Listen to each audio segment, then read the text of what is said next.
Hi vlog, another episode naman tayo ating vlog, no? So gagawa naman tayo ng isang basic na latte art, yung heart. So ayan guys, meron na tayong gatas, meron na tayong espresso, at ang gawin natin ay magawa natin ng foam, no? Mag-steam din ng foam. So dito guys, panoorin ito guys, paano tayo mag-foam ng gatas, no? So ayan, panoorin nyo lang. So first, i-open nyo na yung pressure ng steam, no? Ayan, palabas yung pressure nya. So, tapos saka kayo maggawa ng steam.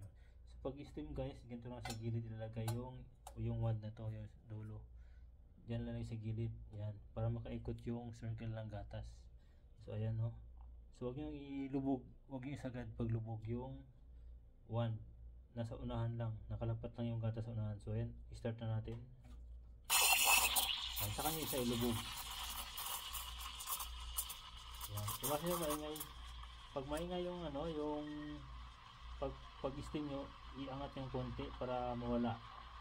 Ayan. Pag maingay pa, iangat yung konti para mawala. So mainit na siya guys, patayin nyo na. Ayan. So pag mainit na siya guys, hindi nyo na mahawakan dito, patayin nyo na yung steam natin, steaming one. Patayin nyo na.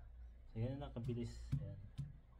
Ngayon, gagawa tayo ngayon ng heart, no, sa mga basic barista dyan. Top swirl lang tayo, tapos swirl lang para mayroon tayong foam sa loob. So ayan na guys, no, mag latte art na tayo guys. So ayan, meron tayong foam, meron tayong gatas, ayan, meron tayong kape. So ayan, start na tayo. Dandahan lang guys, no, sa paggawa ng natin ng pagbagsak. So ayan guys, pag malinis na, saka lang magbagsak. Ang heart guys, sa gitna ka lang magbagsak sa heart.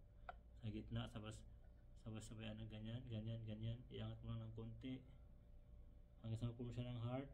Yan, napaka-easy lang guys, no, ang ating heart. So ayan, napaka-easy lang. Ito yung mga basic barista na nag-umpisa pa lang, no, na first timer sila. So guys, it's your time na mapanood itong video na to, no.